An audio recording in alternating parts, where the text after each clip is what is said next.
Bien, compañeros, vamos a ver entonces el tema 2. Ayer habíamos visto aspectos generales del trabajo y hoy vemos el tema 2, denominación, objeto y fuentes del derecho del trabajo. Entonces, nos colocamos nuestro tema para que ustedes también vayan viendo el contenido, ¿sí? Vamos a poner una letra más adecuada, un Arial 14, por ejemplo, y empezamos.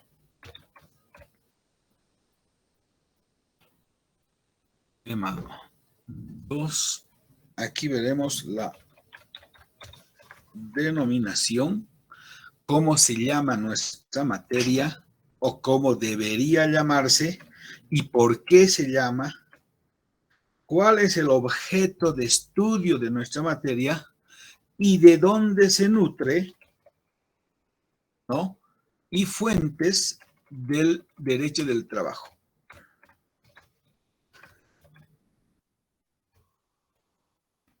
Entonces, como verán, tenemos tres aspectos que abordar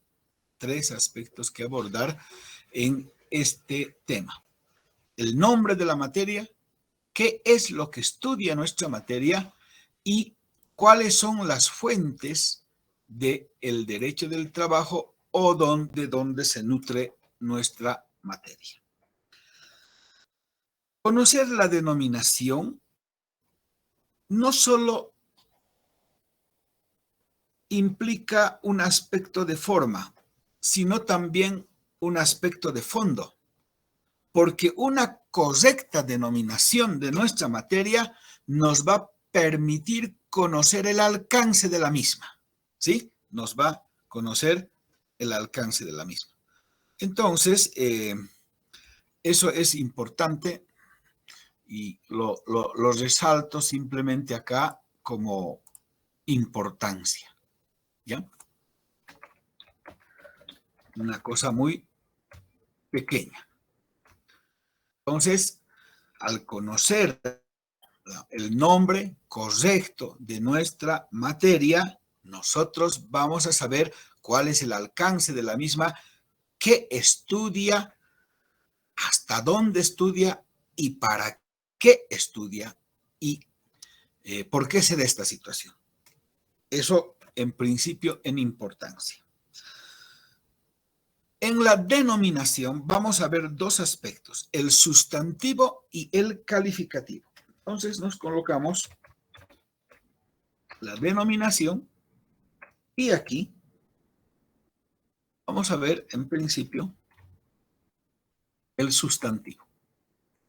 Se los coloco así.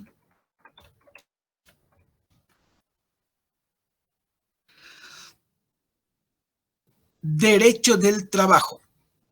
Derecho es el sustantivo y trabajo es el calificativo. Derecho es un aspecto más genérico y trabajo es lo específico. Muchas veces en el sustantivo se pueden utilizar dos denominaciones. La primera, legislación, y la segunda, derecho. Y también vamos a seguir haciendo nuestra sangría para que ustedes puedan identificar de la mejor manera. Entonces, legislación. En algunos libros, en algunos textos, ustedes van a poder identificar legislación del trabajo, legislación laboral, legislación social. Y así es como en algún tiempo se ha llamado a nuestra materia, legislación, con la palabra legislación. ¿Por qué no es adecuada esta palabra legislación? Porque legislación implica una ley, es decir, leyes laborales, leyes del trabajo, y nuestra materia solo se referirá a leyes o se referirá a algo más que leyes. En un sentido totalmente restringido, ley, aquella norma que emana del órgano legislativo. ¿Y solo será un conjunto de leyes nuestra materia? No. Nuestra materia establece más allá de la ley. Nuestra materia es, en un sentido más amplio, decretos, resoluciones, convenios colectivos, convenios individuales, convenios internacionales, reglamentos, pero además no solo habla de lo que significa las leyes, sino de otras instituciones, de otros fenómenos. Por ejemplo, habla del derecho de asociación, que no necesariamente puede estar en un principio en leyes. Nuestra materia habla de historia. Nuestra materia habla de fenómenos económicos, de fenómenos políticos, de fenómenos sociales. Por lo tanto, hablar de legislación únicamente le quitaría todo su alcance a nuestra materia. Y por eso decimos que no es la denominación más adecuada. Como anécdota, les comento que hace unos años vi una convocatoria, una invitación a un curso que decía curso de legislación laboral. Y yo llamé en una universidad privada, interesado en el curso de legislación laboral, sí. Y le digo, legislación, en este curso solo vamos a hablar de leyes. ¿Cómo es eso? Es que yo entiendo que en nuestra materia no solo son leyes, sino son decretos, sobre todo hay muchos decretos, hay muchas resoluciones, hay convenios internacionales.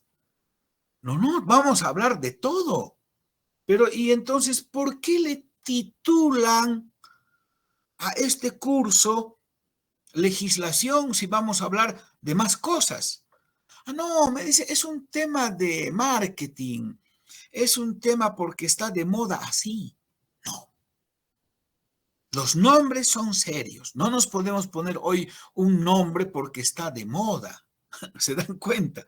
Imagínense ustedes, yo me llamo Hernán y les diga, ¿saben qué? En el curso de verano, Ernie para ustedes. No, yo me llamo Hernán y formalmente debo ser llamado así, docente Hernán Clavel. No es un tema de moda, ni mucho menos. Es más, cuando ustedes hagan sus trabajos de investigación, el título de su trabajo tiene que contener un resumen lo más cabal posible de lo que quieran expresar. Y no, digamos, perderse. Tiene que ayudarnos. Y en una materia con mayor razón. Por eso que legislación no es el término más adecuado, porque no estudiamos solo leyes, sino también fenómenos históricos, sociales, jurídicos. Fíjense ustedes, no estudiamos solo leyes. Por esa razón es tan importante que nosotros sepamos por qué un nombre y por qué otro nombre. Y luego vamos a llegar al nombre de la materia que tenemos nosotros, que se llama Derecho del Trabajo y Procesal Laboral, que ustedes se van a dar cuenta, hay un choque entre trabajo y laboral que no es lo mismo en nuestra materia. Y es que cuando han hecho la malla curricular, lo que llamamos el pensum, no han consultado pues a los laboralistas, lo han hecho los que desconocen esto porque se creen expertos en hacer currículas académicas y nadie podría hacer una currícula académica sin consultar a los docentes del área, a los docentes de la materia. Bien, la otra denominación es derecho. Y ahí vamos señalando. Derecho es una denominación más correcta porque nuestra materia no solo se ocupa de leyes, y en el sentido amplio, no solo tampoco se ocupa de leyes, decretos, resoluciones ministeriales, convenios, sino habla y versa y analiza de otras instituciones, de otros fenómenos que se van a nutrir al derecho del trabajo, que van a nutrir fenómenos sociales. ¿Por qué surge el derecho del trabajo? No producto de una ley. La ley es una consecuencia de los fenómenos sociales.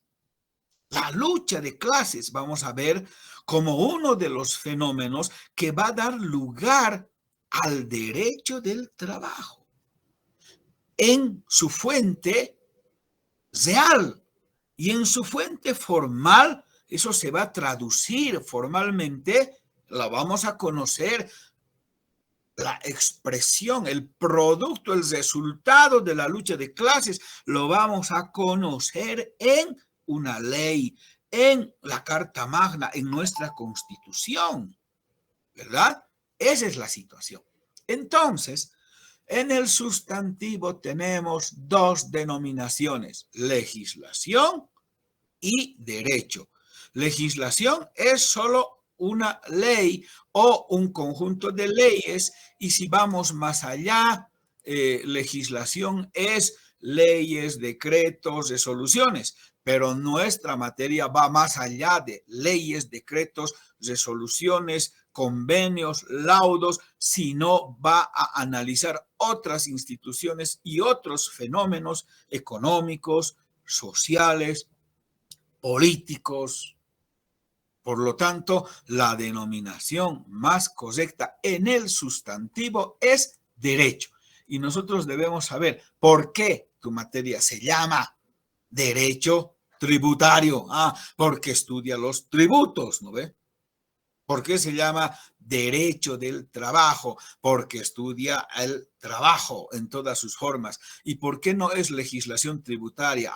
Porque seguramente no solo hay las leyes tributarias, sino otra clase de fenómenos. Muy bien. Entonces, en el sustantivo nos quedamos con derecho.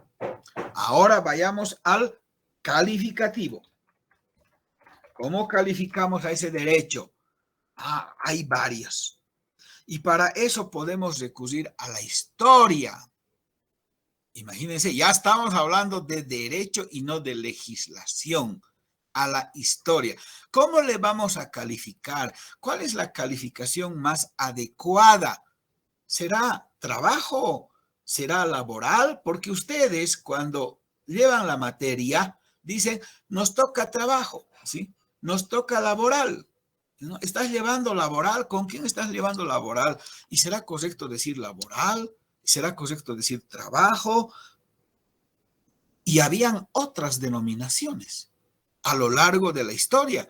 La denominación que hoy tenemos ha ido evolucionando y por lo tanto, al conocer la denominación exacta, vamos pues nosotros ir analizando cómo se ha desarrollado, sobre todo en el ámbito de aplicación de las personas que va a albergar, que va a estudiar, que va a ser su objeto de tratamiento de nuestra materia. Bien, entonces vayamos a eso y hacemos nuestra. A ver, primero, ¿qué se llamaba? Legislación industrial o derecho industrial. La primera denominación era industrial y eso debemos saber por qué. Y van a ver cómo hoy también tiene su repercusión. ¿Por qué industrial? Porque esta materia surge como consecuencia del capitalismo. del industrialismo, de la revolución industrial. Entonces, no es que antes no había trabajo, antes había trabajo. En el esclavismo había trabajo, pues el esclavo trabajaba. En el feudalismo también se trabajaba en el campo y en la ciudad. Y antes esos trabajos estaban regulados, claro que estaban regulados, estaban normados, habían derechos, sobre todo obligaciones para el trabajador, más que derechos. Había trabajo y ese trabajo estaba regulado, pero no estaba regulado por el derecho del trabajo, como hoy llamamos. No estaba regulado. Estaba regulado por el derecho civil, es decir, era una más de sus modalidades del derecho civil en el ámbito contractual. Entonces, ¿cuándo va a surgir nuestra materia? Nuestra materia va a aparecer producto de la revolución industrial. Cuando surge el capitalismo, cuando surgen las fábricas, las empresas, el trabajo de la industria, y se planteaba en un principio que nuestra disciplina solo debería regular el trabajo de la industria. Por eso se llama legislación o derecho industrial. Ya, nos quedamos con la denominación más adecuada, derecho industrial. ¿Por qué? Derecho para regular a los trabajadores de la industria. Nos quedó ahí. Pero, ¿eso significa qué? ¿Que el trabajador del comercio no está regulado? No. ¿El trabajador de salud? No. ¿El trabajador de la educación? No. ¿El trabajador de la administración pública? ¿Servicios? No. Entonces, fíjense ustedes, era una denominación en cuanto al calificativo muy reducida, pero así surge. Por eso es que hoy se van a escuchar algunas veces, cada vez menos, por suerte. Tú quieres beneficios sociales, tú quieres derechos laborales, eres obrero, ¿qué? ¿Trabajas en alguna fábrica? O sea, creen que todavía esta disciplina regula solo para los obreros de las fábricas. Y no es así. Así surgió hace 2 siglos. Pero hoy, en la mentalidad de algunos empleadores, sigue subsistiendo esa situación. Solo para considerar. Entonces, fíjense ustedes, derecho industrial, porque en un inicio esta disciplina nace para regular el trabajo de la industria. Y hay 2 críticas, una amplia y una restringida a esta denominación. La crítica amplia dice, es muy amplio el nombre. ¿Por qué? Derecho industrial. ¿Acaso regula todo lo que es la industria? ¿Su materia de ustedes regula la propiedad industrial? No. ¿La competencia dentro del rubro de la industria? No. ¿Las innovaciones industriales? No. ¿Y entonces por qué le ponen derecho industrial? ¿Acaso regula todos los aspectos de la industria? No. Crítica en sentido de que el nombre es muy amplio. Y reducido porque su materia solo regula para los obreros de la industria, no regula para los trabajadores de la educación, para los trabajadores de salud, de comercio, de servicios. Sí, quisiéramos que regule, entonces un nombre muy amplio por un lado y muy restringido por otro. Entonces, a lo largo de los años, los estudiosos del derecho del trabajo van analizando, en ese momento no se llamaba derecho del trabajo, obviamente, van analizando el nombre para que sea el contenido adecuado de lo que queremos no siempre ha sido así. Ustedes, si han leído la lectura, van a ver la tendencia expansiva del derecho del trabajo, porque antes solo regula algunas cosas y luego va regulando más, se va extendiendo. E industrial precisamente es lo contrario, restrictiva. Entonces, ¿cuál será el segundo nombre? Derecho del trabajo industrial. Ya.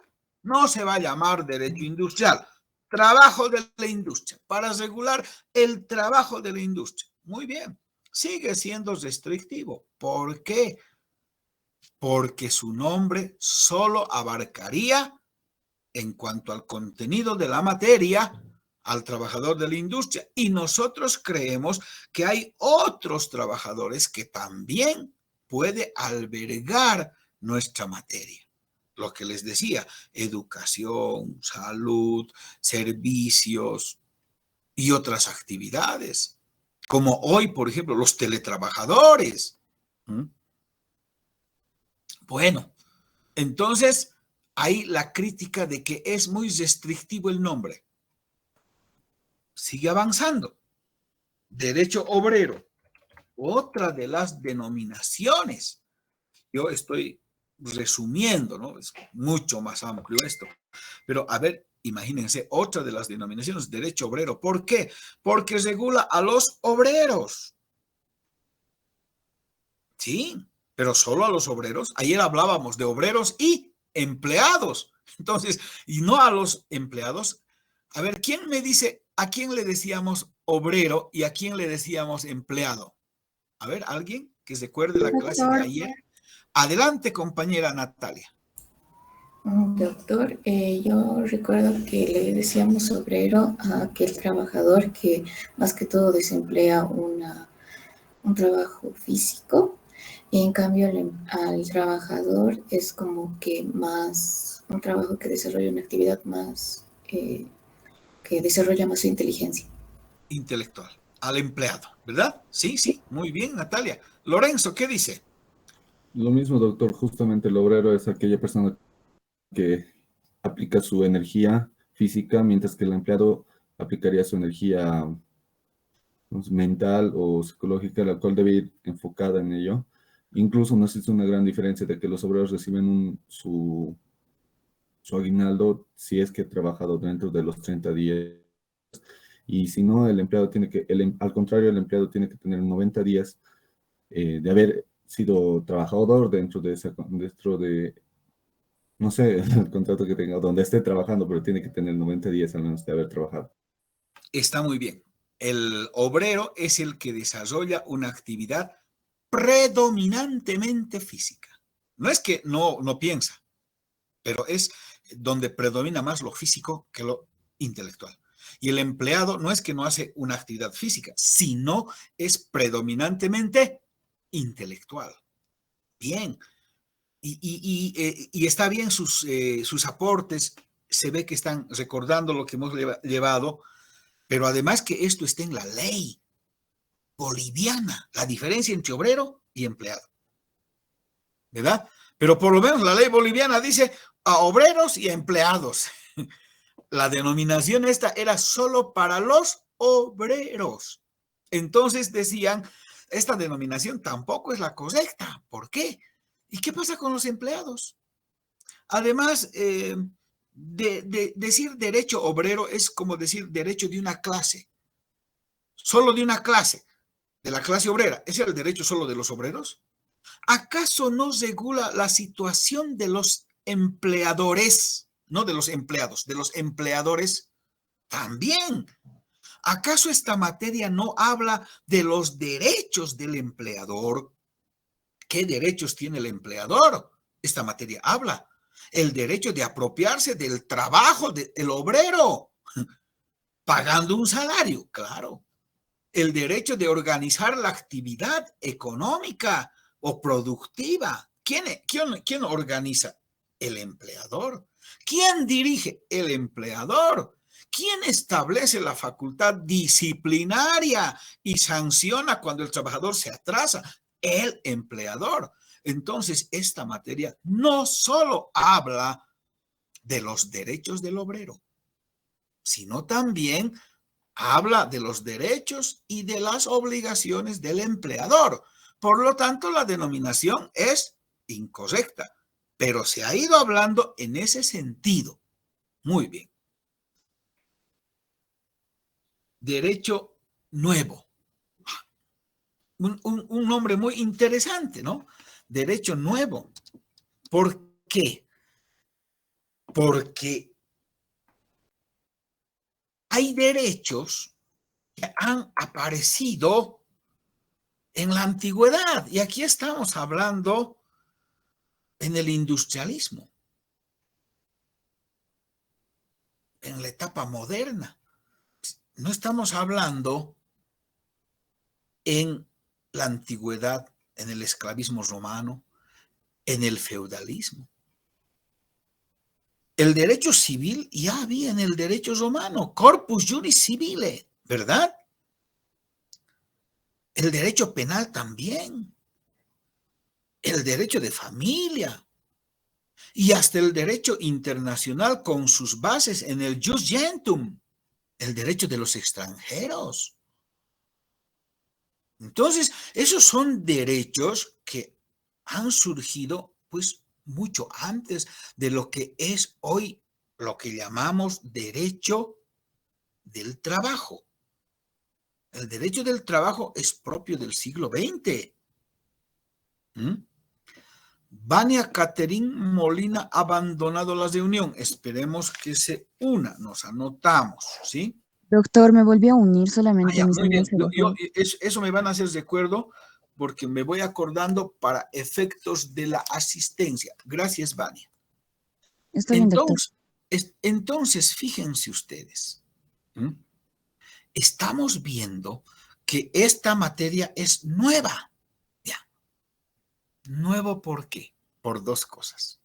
No se van a olvidar, porque esto va a servir para más adelante, para las características. Nuevo por dos cosas, les adelanto simplemente. Porque es de reciente data, porque es propio del siglo XX y nuevo por su espíritu. Sobre todo se le llamaba derecho nuevo acá por su espíritu. ¿Por qué? Y vamos conociendo a la materia. Porque esta materia, en una de sus concepciones, en una de sus visiones, protege al débil, busca la protección del débil. ¿Y quién es el débil en la relación laboral? A ver, ¿quién me dice? En una relación entre trabajador y empleador. Natalia.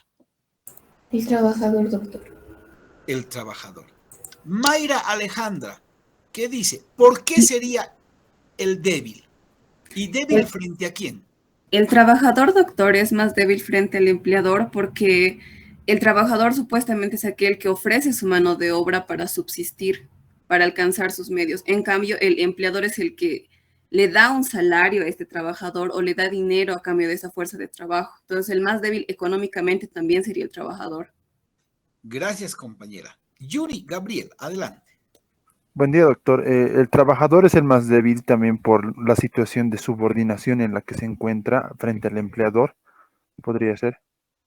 Muy bien. Me parecen muy interesantes esos aportes que hacen. Entonces, nuevo, porque el derecho, ¿a quién protege generalmente? Al poderoso. Si vemos el criterio sobre el derecho del marxismo, el marxismo dice, la ley es la voluntad el derecho es la voluntad de la clase dominante hecha ley. El derecho no es más que la voluntad del poderoso hecha ley. La ley es un instrumento para dominar de manera pacífica, normada, ordenada al débil. La ley la hacen los poderosos. Bien, María Yolanda Córdoba. Si se incorpora, me dice. Entonces, fíjense ustedes, esa es la situación. Pero Ya, la ley es hecha por el poderoso y para favorecer sus intereses. Y este derecho, nuevo por su espíritu, ¿a quién va a proteger? Y si cabe el término, va a favorecer al débil.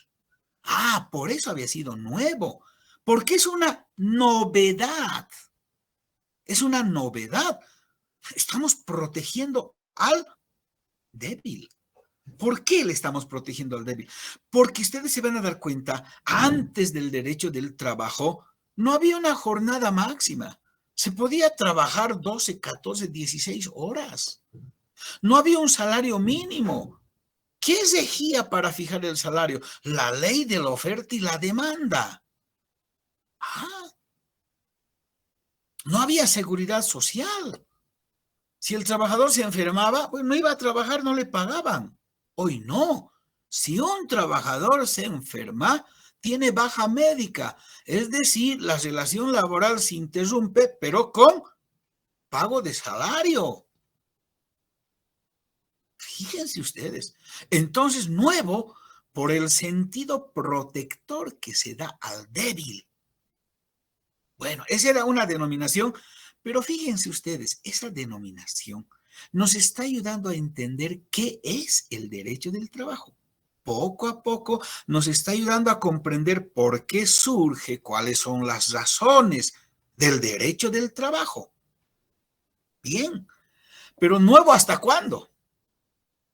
Hay materias hoy que son más nuevas, el derecho eléctrico, el derecho aeronáutico, el derecho informático. ¿Cómo se va a llamar cuando surjan otras materias más novedosas, más nuevas? Entonces, ¿nuevo hasta cuándo? Es más, nuevo no entraña su contenido. ¿Nuevo por qué? Solamente es nuevo por novedoso.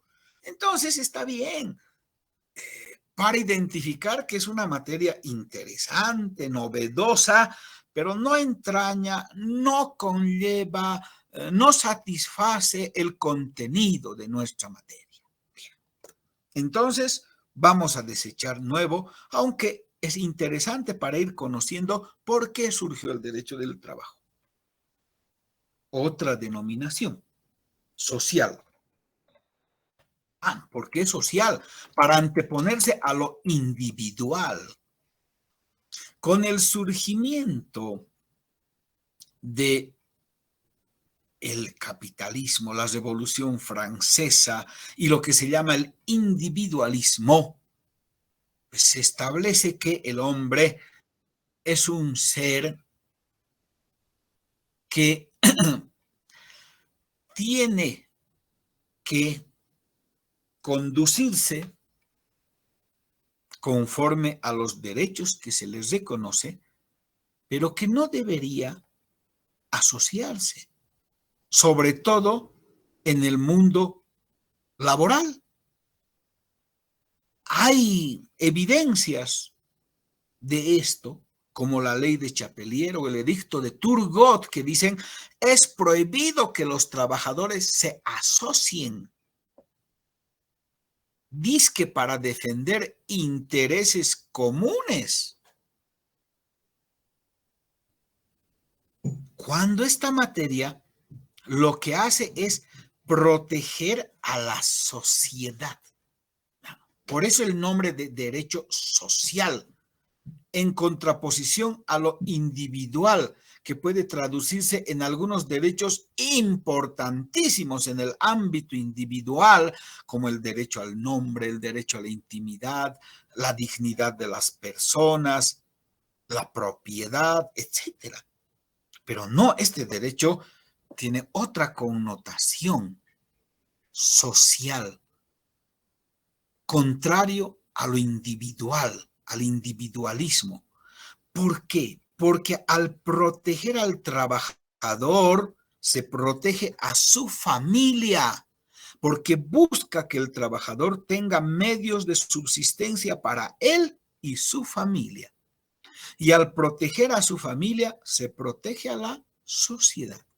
Y por lo tanto, este derecho privilegia que las relaciones no se realicen entre el trabajador y el empleador únicamente, sino entre el empleador y los trabajadores representados por su sindicato.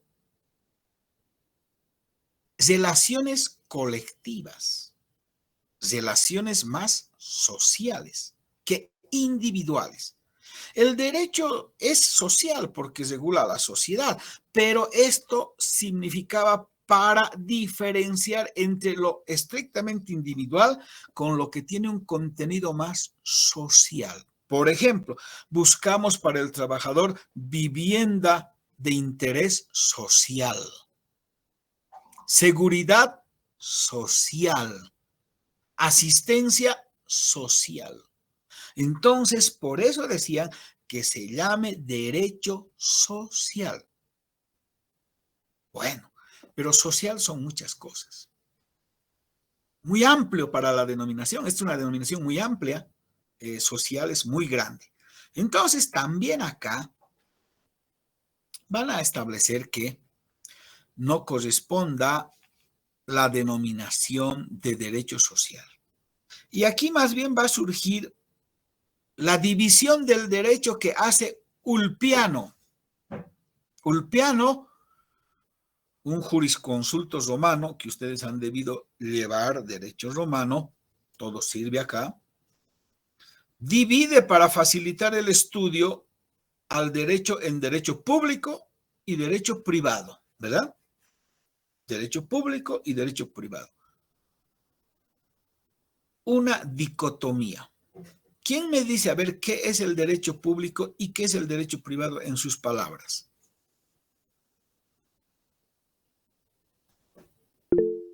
Daniela Kimberley. Buen día, doctor. El derecho público es el conjunto de esas normas que van a regular esta relación del Estado y la sociedad, mientras que el derecho privado es el conjunto de estas normas que van a regular las relaciones entre particulares. Por eso ahí están el derecho civil, el derecho comercial, el derecho internacional privado, mientras que en el público van a estar estas ramas del derecho, que serían el derecho constitucional, derecho penal, procesal, administrativo, que sí o sí va a tener una intervención del Estado y los particulares de la sociedad. Muy bien, así es. Gracias, Daniela. Entonces, fíjense, Ulpiano, para facilitar el estudio, dice, el derecho público es aquel conjunto de normas que va a regular las relaciones del Estado con los particulares. Va a establecer también la organización del Estado, ¿verdad? Y todo lo que implica ese relacionamiento. Derecho tributario, el Estado recaudador de impuestos, tasas, patentes y contribuciones especiales frente a los particulares que son los contribuyentes. Relación. La administración pública, la organización de los gobiernos y su relación con los usuarios, con los particulares. Derecho público. Y derecho privado, las relaciones entre particulares, como por ejemplo el derecho civil, que tiene sus capítulos, personas, derechos reales, obligaciones, contratos, sucesiones. Bueno, un testamento es una relación entre particulares, la expresión de la última voluntad. Yo quiero que sean mis herederos tales. Muy bien. Facilita su estudio, una gran contribución de un gran jurisconsulto. Pero aquí se va a hablar ya no, a partir de esto, ya no de derecho público y privado únicamente, sino va a haber una tricotomía, derecho público, derecho privado y derecho social. Entonces, esta denominación la vamos a llevar a una de las grandes ramas del derecho, derecho social. Porque se diferencia, no es una relación entre el Estado y los particulares. Puede haber Estado empleador y particular, pero sujeto a ciertas características especiales. También es una relación entre particulares, trabajador y empleador. Pero sujeto a una protección social. Sujeto a una protección social. donde se privilegia a la colectividad antes que a la individualidad, donde se dice, no puede el empleador decir, contigo voy a acordar tu incremento salarial. No, no, el gobierno dice, el incremento salarial va a ser 3%, porque si estableceríamos que sea entre particulares, el gobierno, el empleador diría, no hay incremento cada año. Y el trabajador no tendría mucha posibilidad de negociar un mayor incremento en el común de la gente. En cambio, el gobierno dice, no, el incremento es 3, ni siquiera es incremento. Reposición a la pérdida del valor adquisitivo del salario, ya aunque mínimo. Si fuera totalmente individual y no tuviera una protección, una tutela especial, el empleador le diría, hoy te vas. Y hoy la norma que protege al trabajador y a su familia dice, solo se puede despedir por retiro, despido justificado. Solo se puede despedir de manera justificada. El que es despedido en forma injustificada tiene derecho a tramitar su reincorporación. Aunque no rige para todos. Por ejemplo, no rige para los que no están en la Ley General del Trabajo, que ayer veíamos, y que eso es discriminatorio. Pero fíjense, el derecho social privilegia el interés colectivo antes que el interés individual. Y como esta materia tenía esos objetivos, se llamaba derecho social, pero es muy amplio. Entonces, por eso es que ahora ya no hay derecho público y derecho privado, sino también hay una área que se llama derecho social. Muchos dicen, el derecho de familia es parte del derecho social, ¿verdad? El derecho al medio ambiente. Entonces, la seguridad social, el derecho del trabajo, tienen que ver con esta rama importante del derecho social. Entonces, fíjense esta denominación. En la facultad nomás hemos ido en contrasentido, en contraflecha. Cuando yo estaba de estudiante como ustedes, había el área pública, el área privada y el área social. Y también el área penal por su especificidad. Ahora hay área pública, área privada, área penal y área internacional. Nada que ver. Esperemos modificar. Yo, por ejemplo, he dado mi examen de grado en el área social. Porque en el área internacional, ¿qué materias hay? Derecho internacional público y privado. No, pues nosotros hemos dado en el área social, donde llevábamos agrario, seguridad social, derecho del trabajo y obviamente parte del área pública. Entonces, fíjense ustedes, esta denominación es tan interesante, pero tampoco nos llega a establecer la denominación correcta de nuestra materia. Bueno, vamos cerrando a derecho del trabajo. Dicen derecho del trabajo. Que se llame derecho del trabajo porque regula los temas del trabajo. Muy bien. Y aquí hubo críticas. En el libro de Américo Pla Rodríguez, que yo tengo, creo que lo he leído en una fotocopia anilladita. Américo Pla Rodríguez, un maestro uruguayo. Pero miren, las casualidades de la vida me han venido a ofrecer en esta versión nuevita, no lo he abierto todavía, y lo voy a releer, porque a veces uno aprende más releyendo, como ustedes lo harán con su control de lectura. Yo tengo el texto de derecho de trabajo, los principios, miren, aquí está. En esta yo la leí. En esta, aquí está. Está subrayadito. Y ahí todo eso, ¿no? En esta versión. No había, pues, antes. Los principios y todo eso. Bueno, ahora tengo la dicha de haberme comprado hace un tiempito corto en esta versión. Plas Rodríguez. Él hace unas críticas interesantes, este profesor uruguayo, un maestro, he tenido el gusto de conocerlo en el Congreso Mundial de Derecho del Trabajo en Israel, y después, cuando se despidió el 2004 con su conferencia El trabajo no es una mercancía, en Uruguay, en Montevideo, en el siguiente Congreso Mundial de Derecho del Trabajo, ¿sí? También lo pude ver. No sé, estaba por ahí, tengo una foto incluso con el profesor Plas Rodríguez. Este maestro, que ha escrito mucho sobre derecho del trabajo, dice, derecho del trabajo está bien. Y dice aquí su libro, ¿no? Principios del derecho del trabajo, pero cuando habla de la denominación en este libro que le estoy diciendo, dice, no sería la denominación más cabal. ¿Por qué? Porque dice, derecho del trabajo significa que deberíamos regularse todas las modalidades de trabajo, todas. Y nuestra materia no regula todas, él dice. Y así lo han dicho durante años los estudiosos del derecho del trabajo, la mayoría. Durante años.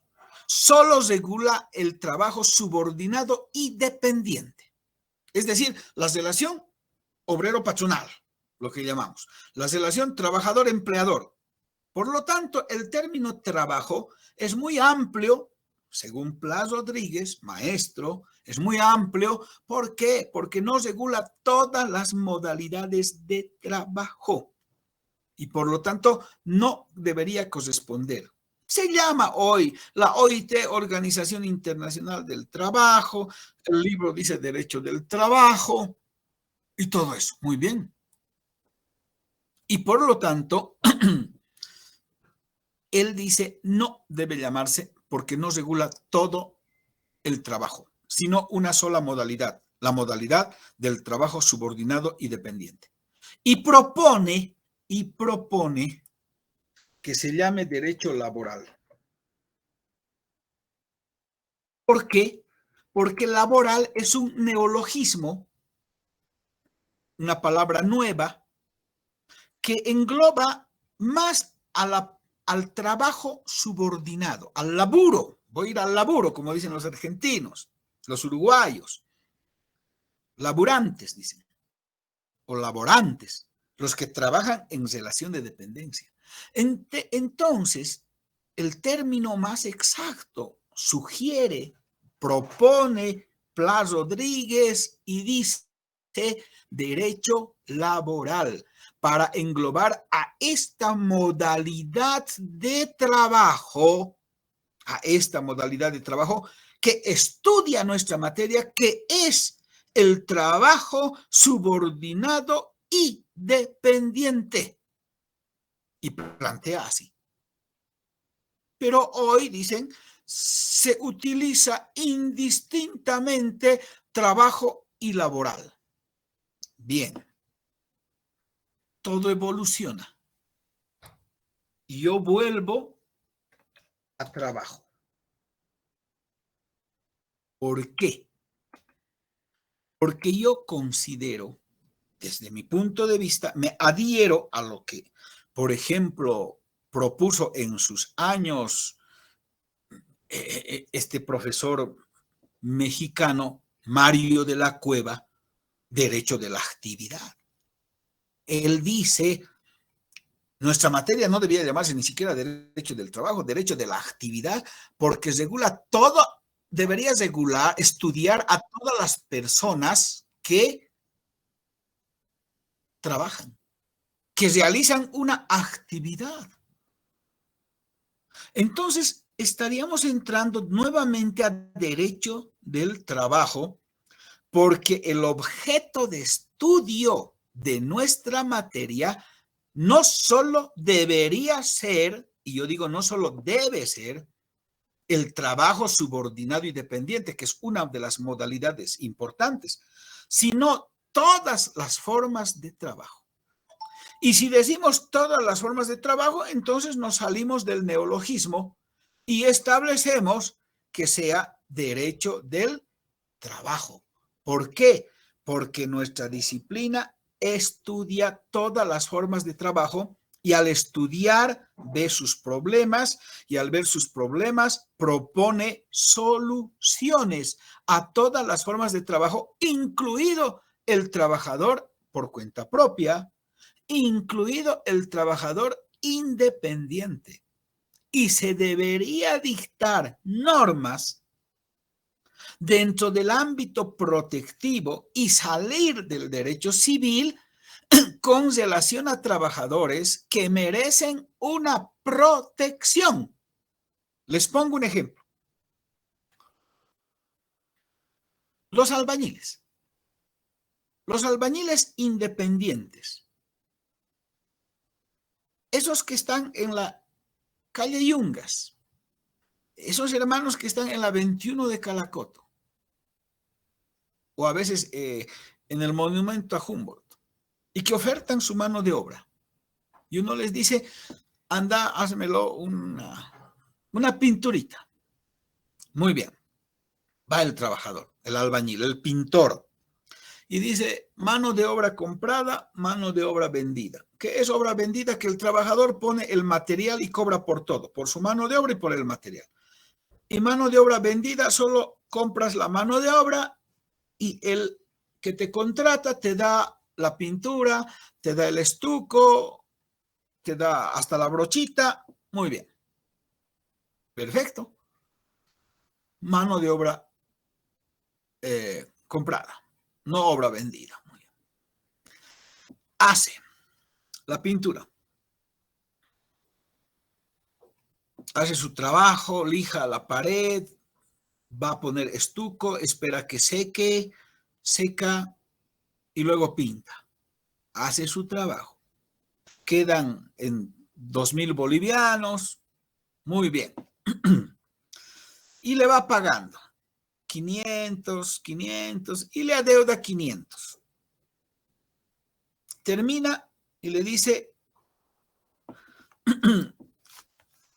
quiero que me pague. Y da la casualidad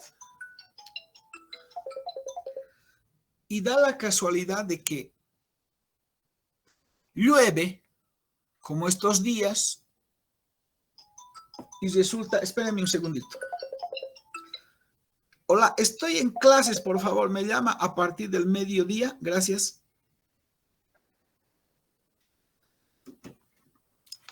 Entonces, fíjense ustedes.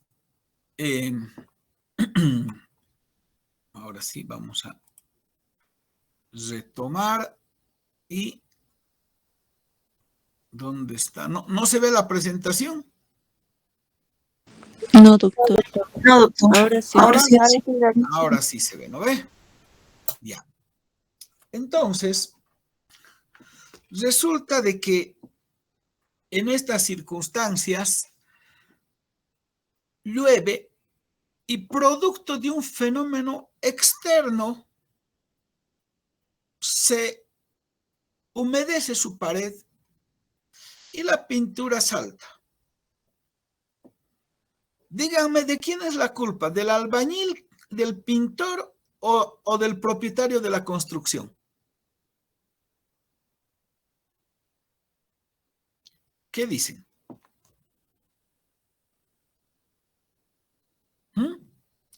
¿De quién sería eso?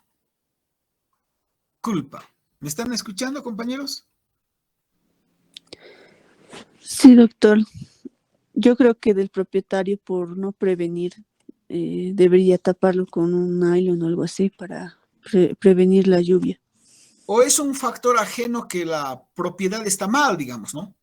Ajeno. Pero no es culpa del albañil. No. No es. ¿Qué hace el propietario? Se ha descascarado su pintura, le debe 500 y le dice, ¿sabes qué? No te voy a pagar, porque mira, lo que has hecho se ha descascarado. Esto no sirve. Y no le paga. Él dice, yo he pintado. Si se ha humedecido, vaya a ver atrás, tal vez hay un rito, un desagüe, algo que pasa, lo humedeció su pared, pero yo por dentro he pintado. Bueno, ¿dónde se va a quejar el trabajador? Díganme. Va al Ministerio de Trabajo y ¿qué le dicen? No, no es un contrato laboral, es un contrato de obra civil. Y por lo tanto, como es un contrato de obra civil, lamentablemente no te podemos atender en el Ministerio de Trabajo. Es decir, no le cubre la normativa del derecho del trabajo. Y le dicen, andate a lo civil. El trabajador a veces ni siquiera ha suscrito un contrato. Y si lo ha hecho en un documento privado, en un papel simple. Tendría que hacer una demanda preliminar, reconocimiento de firmas y rúbricas. No sé, tendría que ir a un proceso monitorio y si no hay acuerdo tendría que ir a un proceso civil. ¿Quién protege? Entonces, solo vamos a decir hoy que vamos a regular el trabajo subordinado y dependiente en toda la extensión de la palabra con sus características, o deberíamos proteger también a ese señor albañil que es un trabajador como cualquier otro. Por esa razón es que nosotros planteamos que el derecho del trabajo debería estudiar y regular todas las formas de trabajo. Entonces se justifica y eso va en armonía con la constitución política del Estado en Bolivia, que nos da pie para eso cuando señala, como habíamos ya manifestado, que el Estado tiene que proteger el ejercicio del trabajo en todas sus formas, dictando normas específicas para estos señores. Debería haber pues una reglamentación en la que el inspector de trabajo pueda atender la situación del albañil impago y no se desentienda del tema y le diga, ¿sabe qué? Va a tener que ir a otro lugar o venga el otro con su abogado, el contratante, ni siquiera es empleador, es un contratante nomás, en términos cabales, ¿no? Y le diga, usted no tiene competencia para atender esta modalidad de trabajo. ¿Qué les parece? Entonces, esa es la situación, ¿ya? Estamos sin pantalla nuevamente, ¿verdad? Espérenme un segundito. Pues ese mi amigo, que se llama, que me acaba de llamar,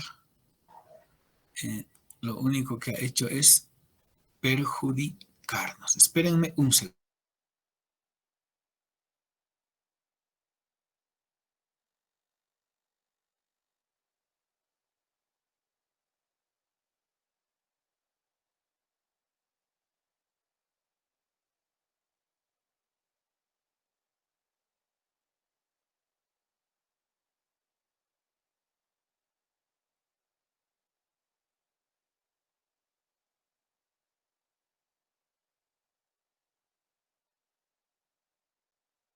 Doctor, buen día. ¿Puedo hacer un comentario al respecto?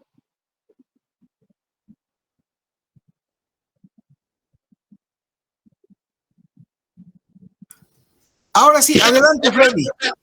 Sí, con relación a la obra, los vicios ocultos, según el Código Civil, indica que el contratista debe de notificar de estos vicios en cuanto entrega la obra. Y el comitente tiene derecho a reclamar en 6 meses si es que el contratista hubiera entregado la obra con los vicios ocultos, pero el comitente tiene que notificar de los vicios ocultos para que pueda reclamarlos. Entonces, ahí se presenta esa figura de que los vicios ocultos, claro, pero lo que usted nos explica es de que sí, no habría cobertura con el Ministerio de Trabajo. Eso no más quería comentarle, doctor. Gracias, buen día. Así es, compañero Freddy Alberto, está muy bien. Lo que queremos es evitar eso, ¿verdad? Que se enfrasque el trabajador en un juicio civil donde además el que tiene que probar todas estas cosas son, por un lado, el contratante y el contratista, el contratado. Cuando en materia laboral vamos a ver que es diferente. Hay la inversión de la prueba. El que tiene que probar es más o menos el que tiene la figura de empleador. El empleador tendría que probar que la obra que ha hecho el trabajador está mal y no que es producto de un fenómeno externo que ha humedecido su pared por fuera y no por eso va a dejar de pagarle porque el trabajador hizo su labor. Entonces lo que queremos es que se abra, aunque sea poco a poco, para ciertas modalidades de trabajo, la protección del derecho laboral. Lo mismo decimos con el SOAC, para los mismos constructores, seguro obligatorio contra accidentes en la construcción. Y deberíamos ir también que haya un seguro, por ejemplo, en materia de salud, muy ágil y que coberture para los trabajadores por cuenta propia del comercio, para los vendedores que tienen sus anaqueles, para todos los trabajadores. Normas específicas, porque el derecho del trabajo, ya vamos a ver en sus características más un ratito, es un derecho concreto, no es un derecho abstracto. A todos protegemos, ya todos tienen aguinaldo. ¿Cómo va a tener aguinaldo el que trabaja por cuenta propia? No puede. Entonces, esa es la situación. De modo tal que, compañeros, les digo, derecho del trabajo. ¿Por qué? Porque debe proteger a todos los trabajadores y para eso debe estudiar. Entonces, la denominación debe comprender el alcance de nuestra materia. ¿Y cuál es el alcance de nuestra materia? Todos los trabajadores. No solo los subordinados y dependientes, como muchos plantean.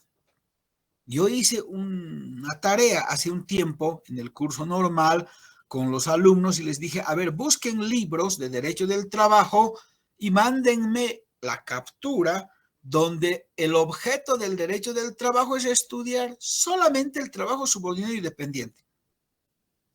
De 10 autores. No quieren avanzar más allá de decir esta materia como objeto de estudio también debe estudiar otras modalidades. Es más, al solo centrarnos y al decir que nuestra materia estudia solo al trabajo subordinado y dependiente, damos pie para que se generen figuras como el fraude y la simulación, que son técnicas de evasión a la ley laboral. Como no vamos a estudiar, como no vamos a proteger a todos los trabajadores, los empleadores empiezan a inventarse figuras jurídicas para salir del ámbito del derecho laboral, del derecho del trabajo, para salir de ese ámbito. Por ejemplo, yo tengo un mecánico y también yo soy mecánico. El mecánico trabaja conmigo, yo le pago un salario. Y para que no le pague beneficios sociales, lo declaro socio. Y le digo, vamos a hacer un contrato de sociedad. Tú ya no tienes que ser trabajador, es feo. Vas a ser de mi socio. Yo voy a poner el capital y tú el trabajo. Y le sigo pagando lo mismo, solo que lo he declarado socio. Y eso ocurre en muchos casos. Muy bien, lo declaro socio. sigue siendo trabajador en los hechos, le pago y cuando termina la relación de sociedad o laboral, como la queramos entender, me dice mis beneficios sociales. No hay beneficios. ¿Por qué? Eres mi socio. Y entre socios no hay beneficios sociales. Era para liberarme de las cargas a las que estoy obligado. Entonces, al decir trabajo, vamos a proteger a todos, vamos a estudiar a todos, vamos a evitar estas figuras del fraude y la simulación. Lo mismo ocurre con los trabajadores conductores, los choferes. Uno tiene sus 4 minibuses, contrata choferes, son subordinados y dependientes. ¿Por qué? Tienen horario de ingreso, entrega de movilidad, devolución de la movilidad. Su salario es especial, nada más. Ellos tienen que lograr el dinero para darle a su empleador y lo que sobra se queda con el trabajador. Un objetivo, 200 pesos para el empleador y si sobra 100, 150, 200 para el trabajador. Muy bien. Cumple todas las características de una relación laboral porque es trabajo por cuenta ajena, porque trabaja para el dueño del minibús. Lo hace en condiciones de subordinación porque está sujeto a horarios, tiene que manejar en esa línea, no puede decir ya, como yo no es subordinado, el minibús lo llevo a la Murillo para cargar harina, azúcar, no, tengo que mantener la línea, tengo que cumplir las regulaciones, los horarios de salida, los controles, y el salario es una modalidad especial de pago. Pero ¿qué les hacen a esos compañeros? ¿Ustedes saben qué tipo de contrato? Les hacen contrato de alquiler. ¿Qué de alquiler hay? No hay nada. Contrato de alquiler de movilidad al chofer. Un documento en el cual les dice, usted me tiene que pagar una renta, yo le estoy alquilando la movilidad, usted me tiene que pagar una renta, ¿sí?, de 200 bolivianos al día. Es como si le alquilaran. Por eso es que los choferes dicen, en tal línea, ¿cuánto es la renta? ¿No? La renta es 200, allí es 180, sí. Porque les hacen contrato de alquiler. Entonces, el empleador, ¿qué busca? Evadir el alcance de la norma protectora, evadir el alcance de la norma laboral y se va al campo civil, al alquiler de movilidades. Entonces, fíjense, al proteger a todos, de alguna manera contribuiríamos a evitar que cada vez surjan más figuras de fraude y de simulación establecidas por el profesor Jorge Rodríguez Mancini como formas de evasión a la ley laboral, técnicas de evasión a la ley laboral. Evadir el alcance de la normativa del trabajo. ¿Por qué? Porque la normativa del trabajo solo dice que es al laburante, solo dice que es al subordinado. Entonces yo voy a hacer todo lo posible para que no hayan subordinados y dependientes. Se justifica esto. Por eso es que para denominar a una materia, sea derecho ecológico, derecho medioambiental, derecho tributario, hay que hacer este ejercicio. Hay que justificar por qué llamamos a nuestra materia. Y al justificar, vamos conociendo a nuestra materia. Entonces, miren ustedes, ¿qué se llama nuestra materia? Derecho del trabajo y procesal laboral. Y aquí ya estamos diciendo que trabajo y laboral no es lo mismo. Laboral es subordinado y dependiente. Y trabajo es todas las formas de trabajo. Y nosotros, para contentar a moros y cristianos, le hemos metido derecho del trabajo y procesal laboral. ¿Habrán hecho este ejercicio? Los que han elaborado la currícula académica, el pensum, los que se jactan de decir yo soy el autor de la currícula académica, en esta materia me daría vergüenza decir eso. Porque hacen un sentido y un contrasentido. Entonces, estamos en la academia. Eso tenemos que hacer. Y ustedes tienen que darse cuenta y trabajar sobre esos aspectos, compañeros. Por eso justificamos el nombre de nuestra materia. Legislación no, porque no se agota en normas. Es más que norma, nuestra materia. Derecho. Y el calificativo, trabajo. ¿Por qué? Porque debe estudiar todas las formas de trabajo. Y al estudiar todas las formas de trabajo, debe buscar proteger a todas esas formas de trabajo. ¿Sí? Desconectalo, por favor. Bien. Entonces, esa es la situación, ¿sí? Esa es la situación. Bien. De modo tal que hemos visto esta parte que es tan importante, ¿sí? Bien, ahora nos corresponde ver una puntualización más. En estas evoluciones que hay, el profesor Carlos Moro, ya también de buenos años, brasilero, hace unos años en un evento académico en Cuba, él dijo, debería llamarse derecho del trabajador. Otra denominación. No está comúnmente aceptada, pero yo por responsabilidad académica coloco así. A ver, bueno, no. Entonces aquí le vamos a poner como un asterisco. Derecho del trabajador. O sea, estaríamos volviendo acá al derecho obrero, ¿no? Más o menos. Derecho. Él dice, debería llamarse derecho del trabajador. ¿Por qué? Dice, sincerémonos, esta materia es para proteger a una de las partes de la relación laboral, pero sigue hablando en la relación laboral, al trabajador. Debería llamarse derecho del trabajador, no derecho del trabajo, para establecer con toda claridad y que no nos vengan a decir que es un derecho igualitario, un derecho de las dos partes. No, derecho del trabajador. Un criterio muy interesante del profesor Carlos Moro de Brasil, derecho del trabajador. Dio en la conferencia magistral en Cuba hace algunos años, 4 o 5 años. Pero, digamos, no gana consenso, aunque sí permite establecer cuál es el objetivo, el fin de nuestra materia. Yo digo más, es para afianzar lo que es el fin de nuestra materia, la finalidad que busca proteger al trabajador. Ahora, claro, regula también situaciones del empleador, pero lo que busca es proteger al trabajador. Yo creo que más se ha referido en ese sentido el profesor Carlos Moro.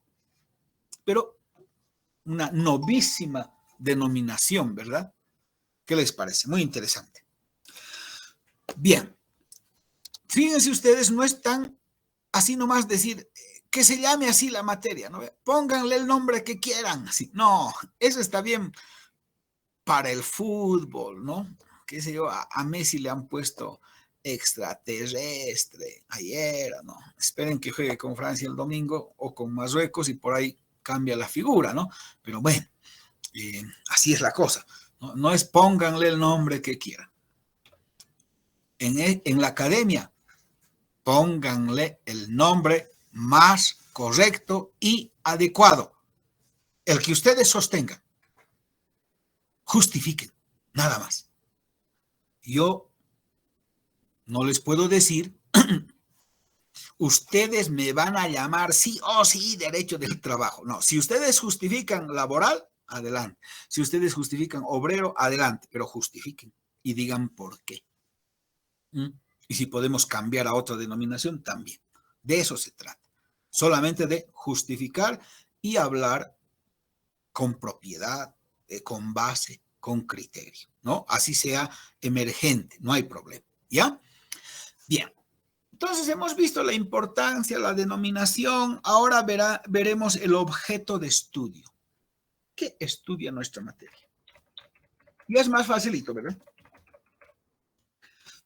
Después de todo lo que hemos hecho, el objeto de estudio es el trabajo en todas sus formas y manifestaciones. ¿Qué estudia esta materia? El trabajo. Y como ya hemos justificado con la denominación, el trabajo en todas sus formas y modalidades. Estudia el trabajo subordinado y dependiente, debe estudiar el trabajo independiente, el trabajo por cuenta propia, porque al estudiar vamos a ver su problemática, porque al estudiar vamos a ver, ¿sí? Vamos a ver cuál es su contexto y vamos a buscar la protección de acuerdo a lo que necesite de cada uno de esos sectores de trabajadores, de cada una de esas modalidades de trabajo. Por eso es importante ver cuál es su objeto. Ahora, les hago una recomendación, ¿no? Así de buen término. Algunos se compran algunos textos al frente de la facultad. Dice, ¿tiene derecho del trabajo del doctor Clavel? Sí. Y dicen, eso es todo. Y vienen aquí al examen y ahí está cambiado.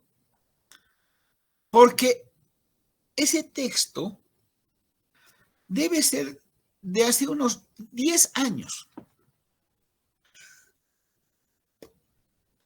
En ese texto se decía que el objeto era el trabajo subordinado y dependiente.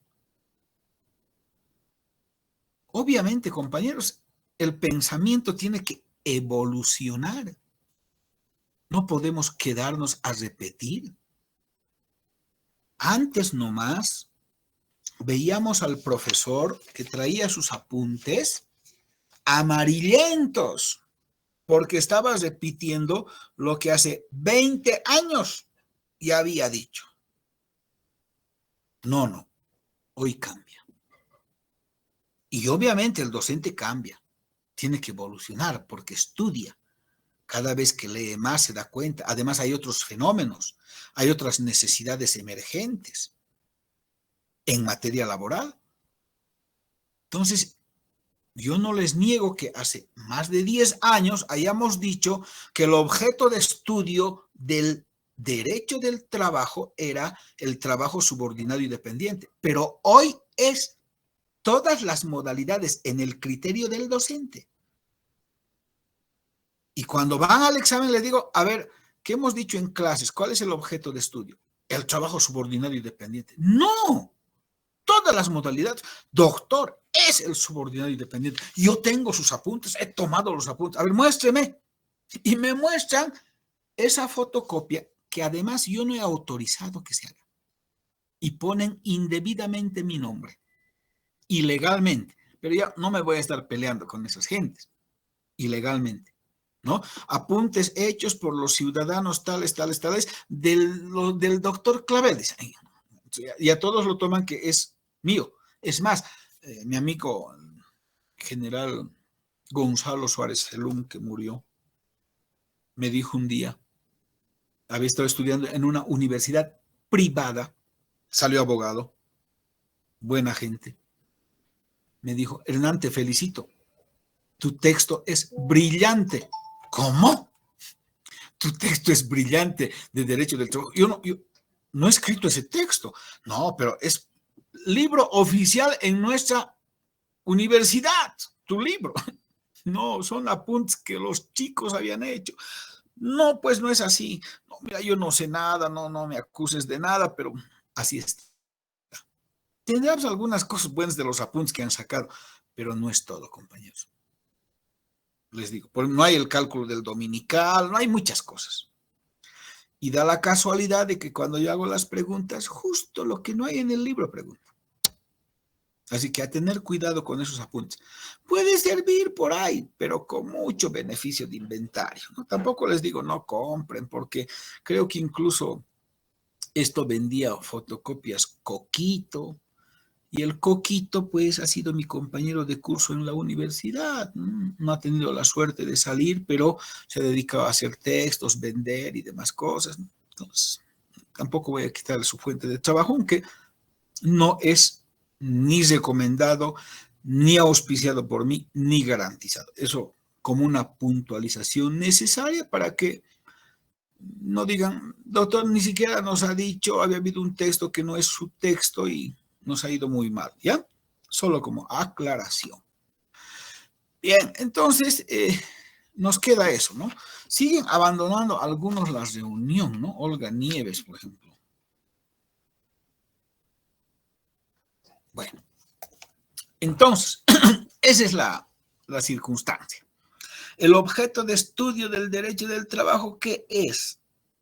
Estudiar el trabajo en todas sus formas y modalidades, sea el trabajo independiente, sea el trabajo por cuenta propia, sea el trabajo por cuenta ajena, porque en todos casos busca abordar su problemática, establecer su regulación, si existe, y si no, propender a una normativa protectora para el trabajador y su familia, y de esta manera proteger a la sociedad trabajadora, porque todos trabajamos, ¿no? O la mayoría.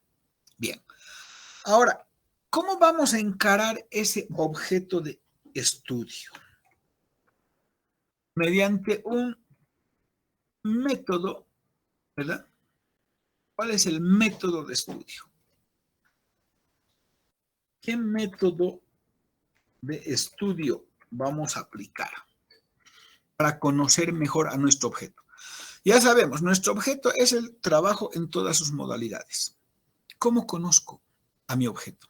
El método es un instrumento para conocer nuestro objeto. Es un instrumento, es el camino para conocer de mejor manera, en toda su, digamos, integridad, a nuestro objeto de estudio.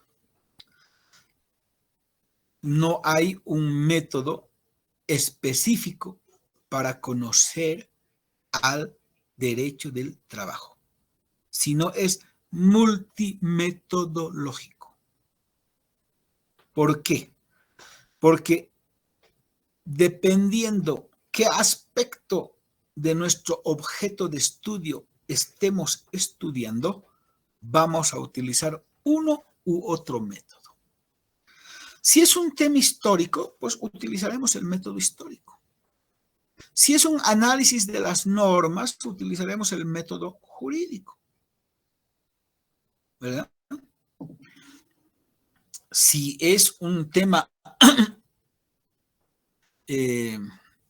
por decirles que vamos a ver la dimensión y el efecto de ciertas normas o ciertas situaciones, pues, método cuantitativo. Si vamos a hacer un estudio de caso para sacar conclusiones, método cualitativo. El hermenéutico.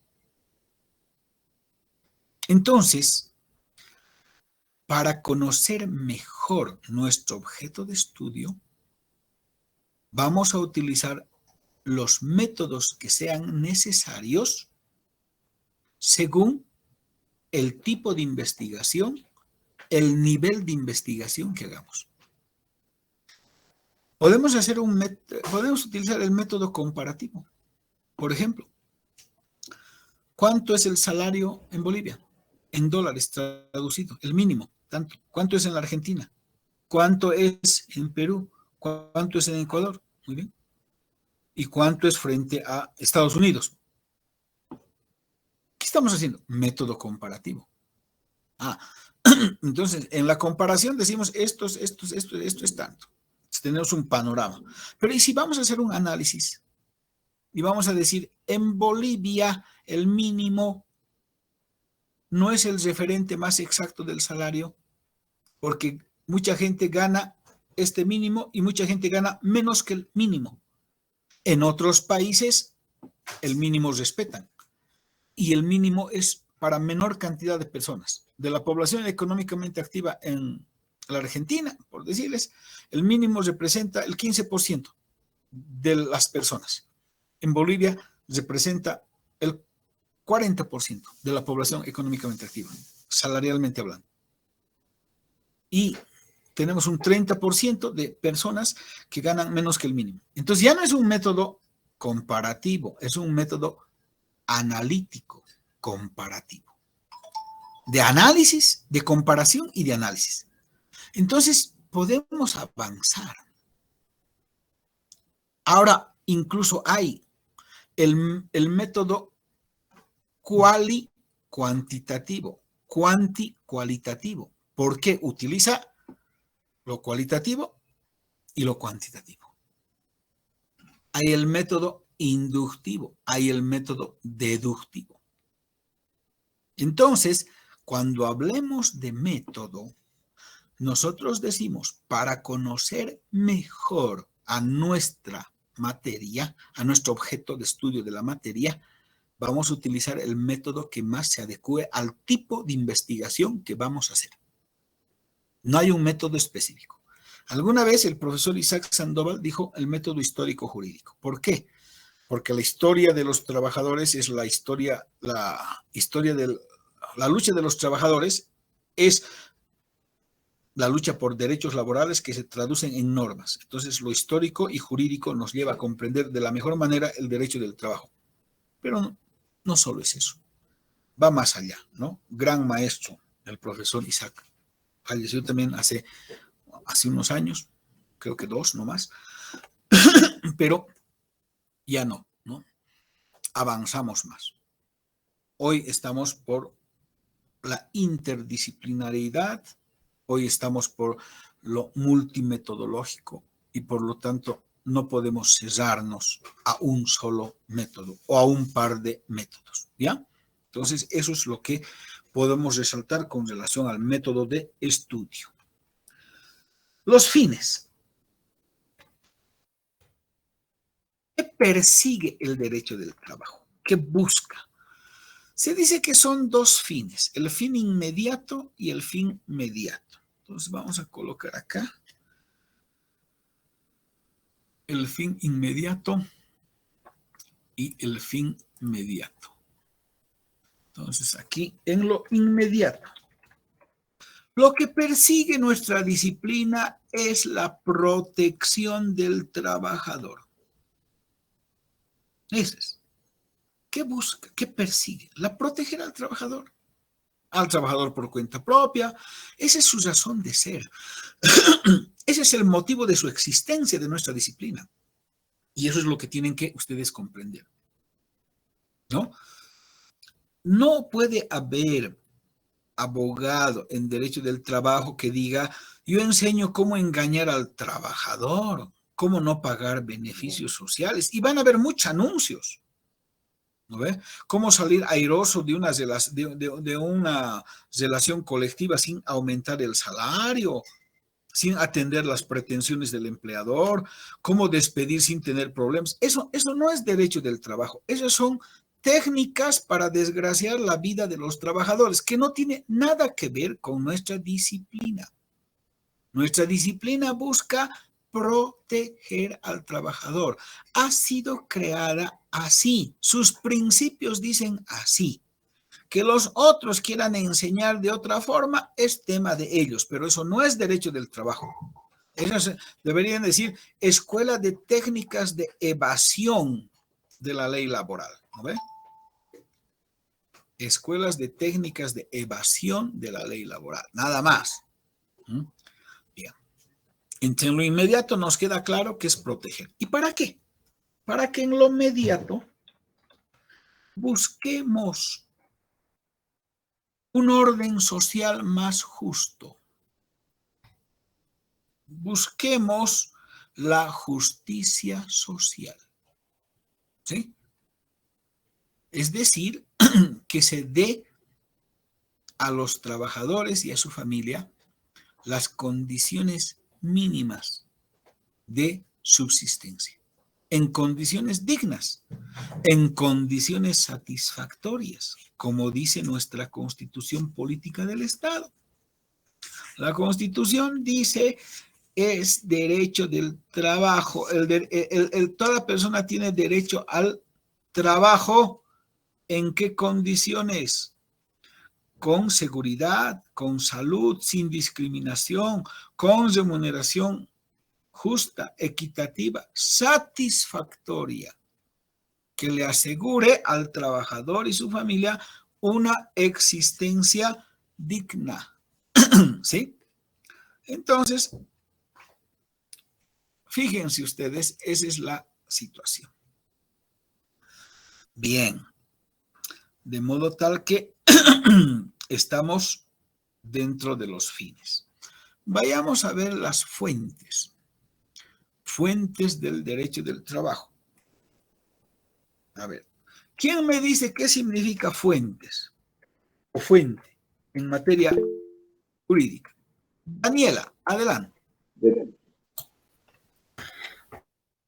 Doctor, cuando hablamos de fuentes nos referimos a los orígenes en este caso. A los orígenes. ¿De dónde surge? ¿De dónde viene? ¿Qué dice Lisbeth Noelia? Adelante, señorita. Buen día, doctor. Es el origen, el lugar de donde emana algo, doctor. Muy bien, de dónde emana algo. Y tenemos en materia laboral dos fuentes. La fuente real o material y la fuente formal. Entonces, vamos a precisar también eso, ¿ya? Fuente real o material.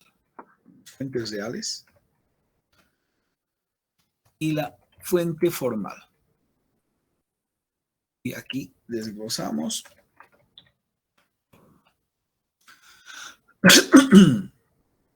Bien, fuente real, de donde realmente ha surgido el derecho del trabajo. No de donde ya viene a nosotros como norma, como constitución, como ley. Estas son fuentes formales, porque aquí tenemos una forma. Viene en forma de ley, viene en forma de decreto, viene en forma de constitución, viene en forma de jurisprudencia. Esas son las fuentes formales. En cambio, cuando hablamos de fuentes real, las causas que dieron lugar, las causas sociales, las causas económicas, las causas políticas que dieron lugar a que aparezca el derecho del trabajo. Porque no había antes. Habíamos señalado que el derecho del trabajo surge en el siglo XX. El derecho del trabajo aparece con el advenimiento del capitalismo. Había antes trabajo, había regulación del trabajo, pero mediante normas del derecho civil.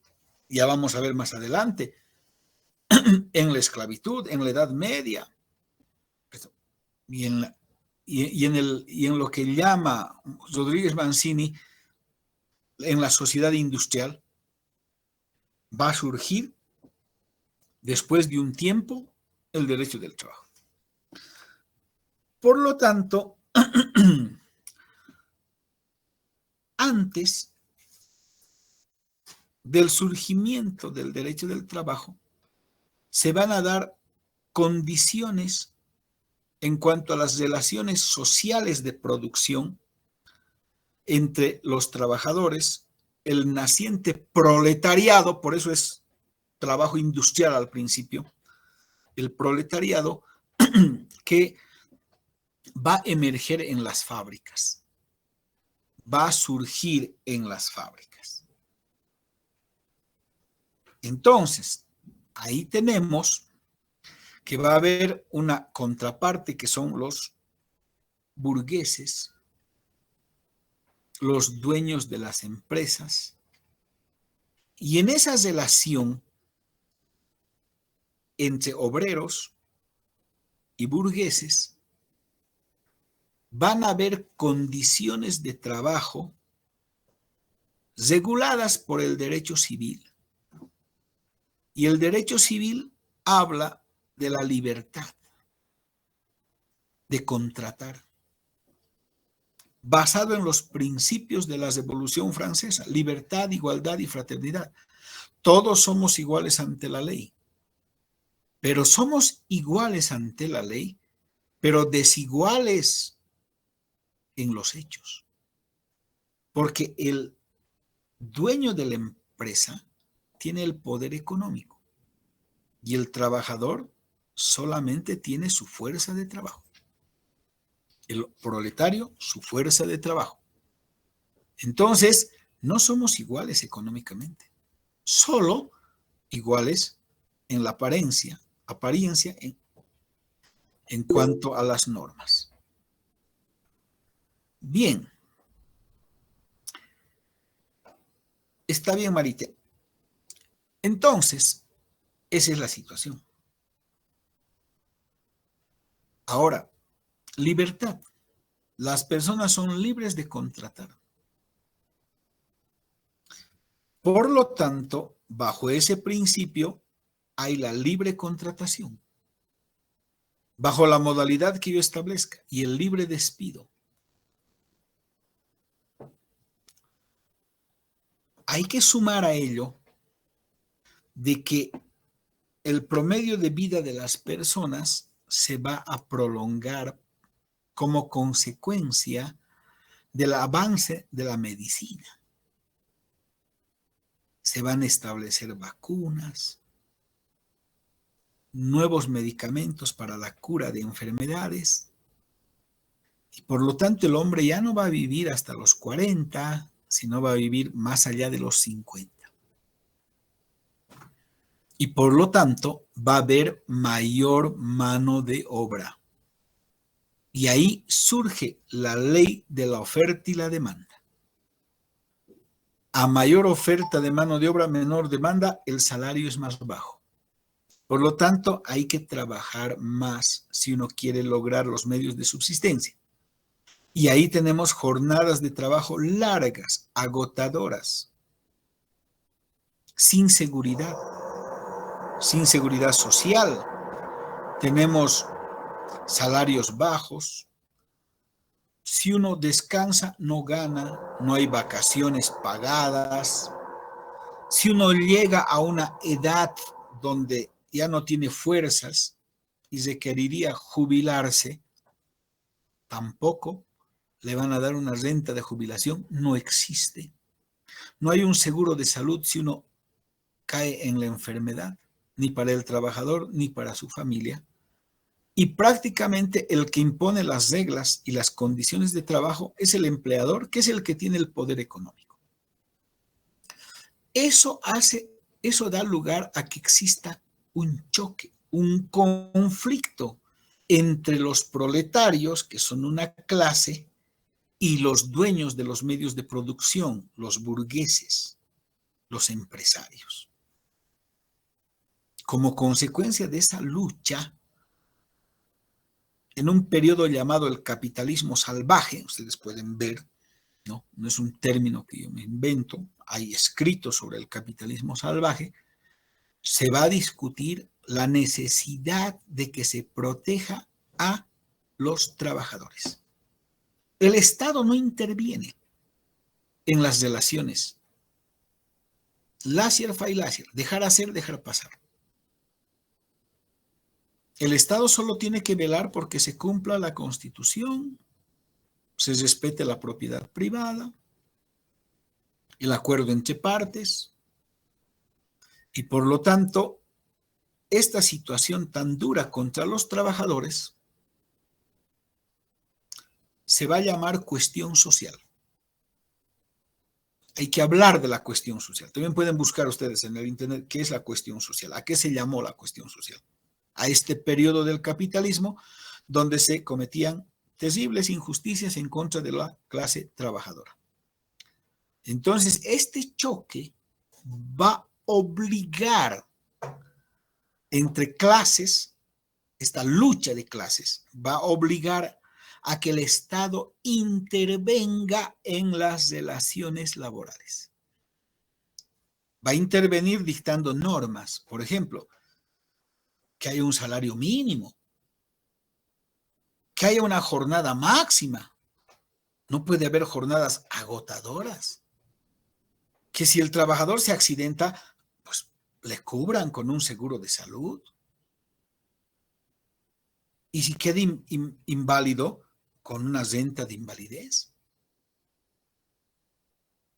Por lo tanto, la lucha va a obligar a que el Estado, que no intervenía en las relaciones laborales, intervenga dictando normas,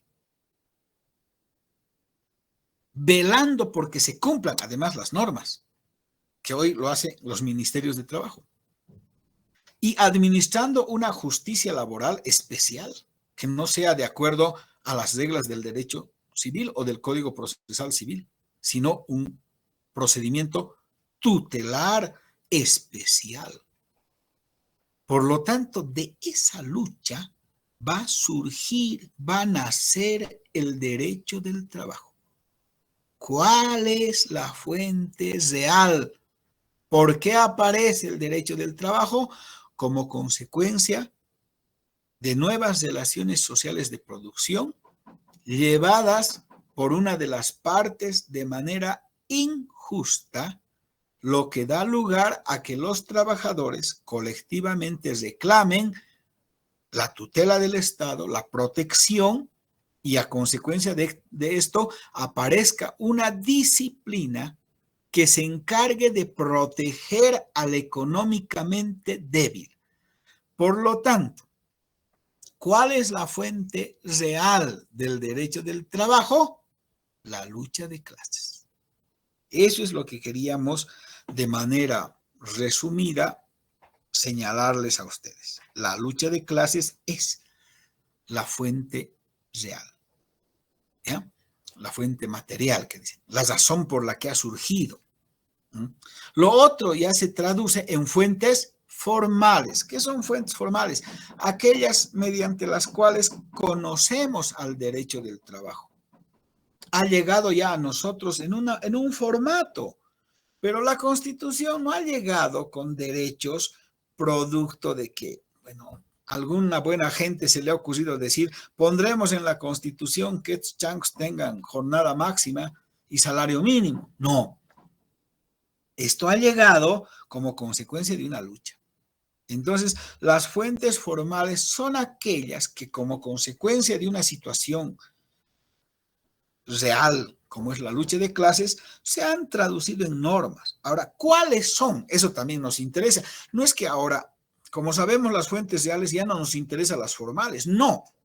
Nos tiene que interesar y más todavía, porque tenemos que ser, ¿cuáles son esas fuentes?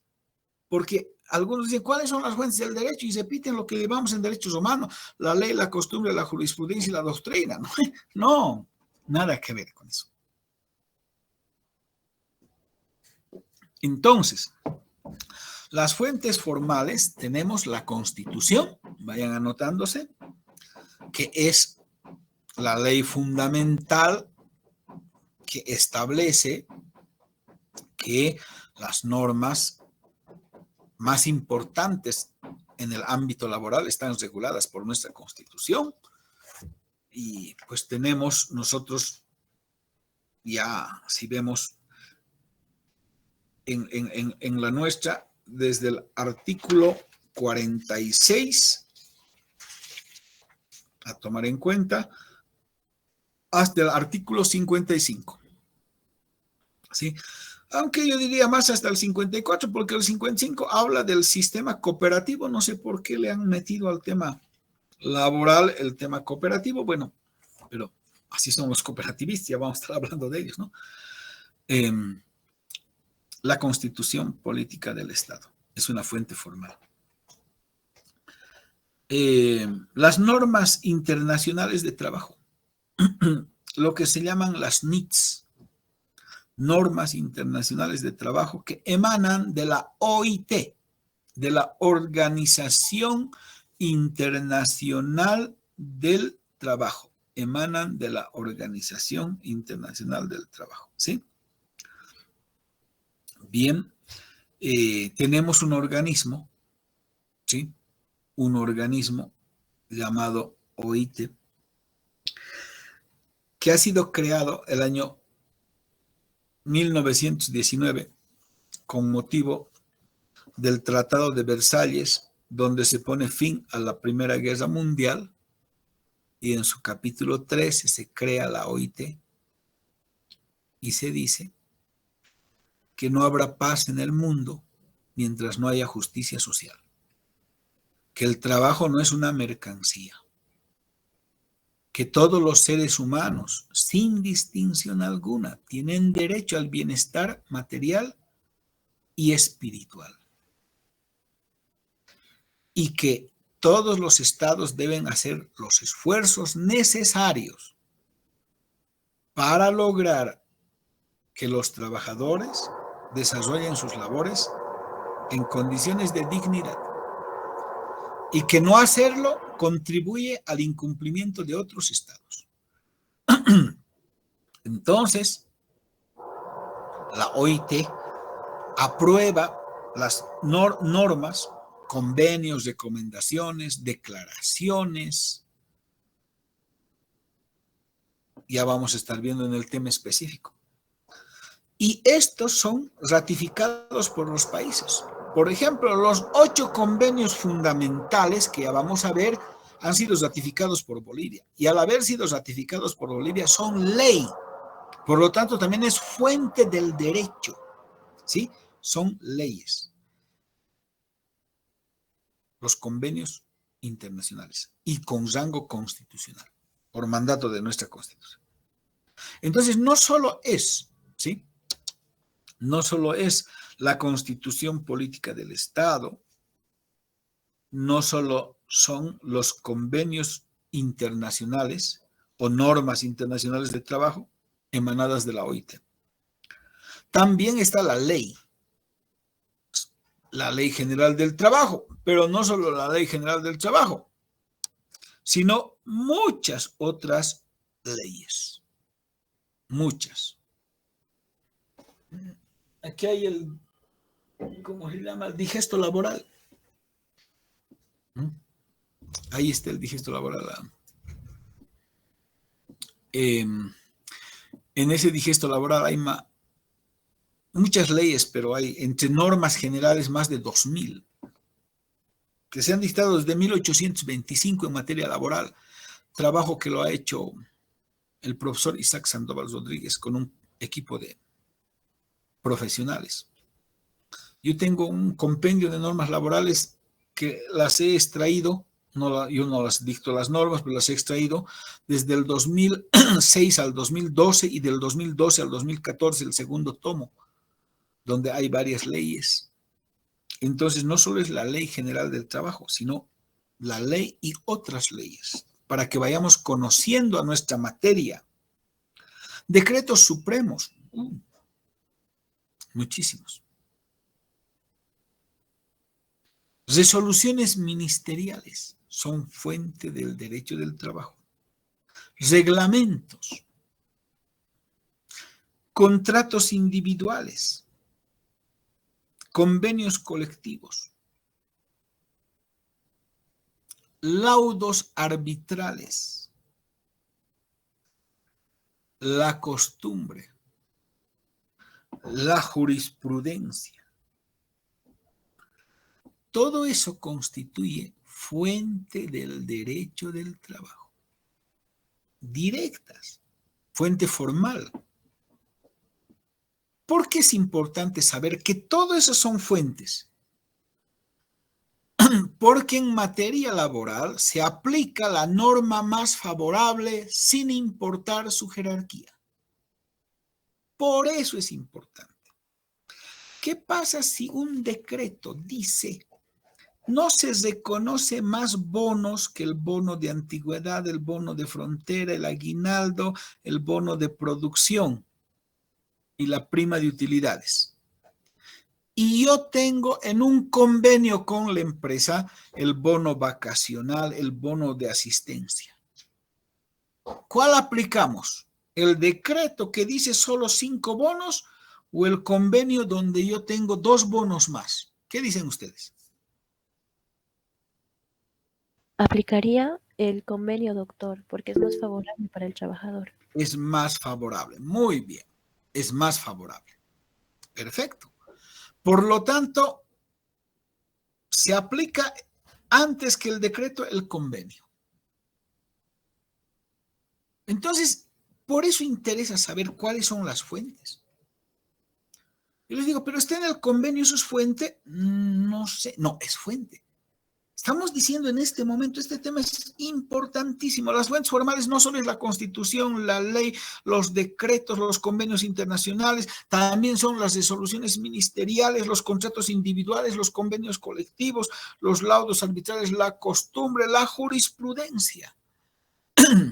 ¿Por qué? Porque se aplica la norma más favorable sin importar su jerarquía. Y ya vamos a ver eso en los principios. Por eso es importante saber cuáles son las fuentes. Y hay fuentes indirectas como la doctrina, la legislación comparada. Correcto, también hay. Pero esas no son de aplicación directa, ¿no? Son fuentes indirectas. La doctrina y la legislación comparada. Bien. Entonces, es importante saber esto en relación a las fuentes. Ahora, la naturaleza jurídica del derecho del trabajo que ayer veíamos. Entonces, nos anotaremos para terminar este tema.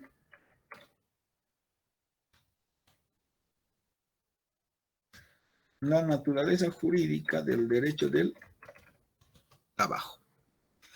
No es un derecho público, no es un derecho privado, habíamos dicho.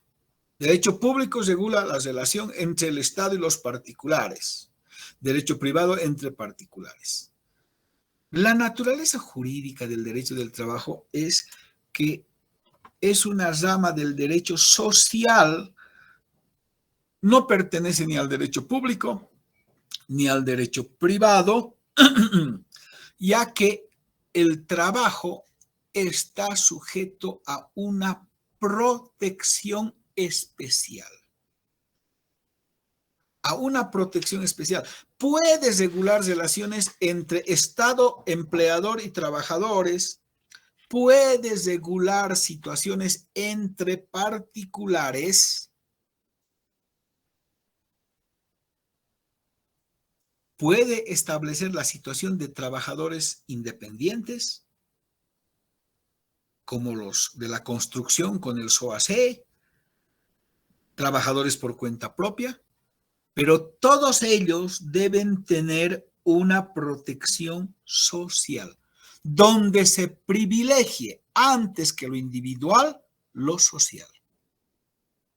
Los medios de subsistencia del trabajador, cualquiera sea su ubicación por cuenta propia o por cuenta ajena, y de su familia. Y al proteger al trabajador y a su familia, se protege a la sociedad. Por eso es que son parte, la seguridad social, el derecho del trabajo, del derecho social. De esta rama importante donde a determinadas situaciones se protege de manera especial, se da una tutela especial, una protección especial, una protección social que no rige para el ámbito privado. Por eso se dice que es un derecho social, ¿ya? Hay algunos que dicen no hay derecho social. Una cosa es que ellos no conozcan, no sepan qué es el derecho social, y otra cosa es que digan no hay, ¿no ve? Dirán, pues, no sé qué es el derecho social, quisiera aprender, ¿ya? ¿A qué se refiere? ¿A qué se trata? ¿No? Pero a que digan no existe, no porque ellos ignoren algo, no va a existir alguna situación. Esa es la respuesta, porque algunos alumnos me han preguntado, pero el doctor Tanz dice que no hay. No, él no conoce qué es el derecho social, no sabe qué es el derecho social. Eso es una cosa. Yo puedo decirles, derecho penal no conozco mucho, pero yo no puedo decir no existe el derecho penal. No puedo. Existe. Y es una rama muy importante. O el derecho civil. ¿Verdad? Hay un derecho social. Hay un derecho especial que protege al trabajador, que protege a su familia y busca la justicia social. Por eso es un derecho social. Entonces, a esa naturaleza pertenece nuestro derecho. No sé si hay preguntas, pero hemos terminado este tema. ¿Sí? Bien. Si no hay preguntas, Entonces, vamos a hacer un alto de 10 minutos. Estamos a 9:08 para que no se cansen. 9:10, 9:20 retomamos para avanzar un temita corto. ¿Ya? ¿Está bien, compañeros? Sí, doctor. Entonces, 10 Muchas gracias, minutos doctor. para todos. Muy bien. Y 20, no vamos a cesar por si acaso esto, no nos vamos a reconectar, nada, no se desconecten. Simplemente dejamos en alto la clase, ¿ya? No se desconecten.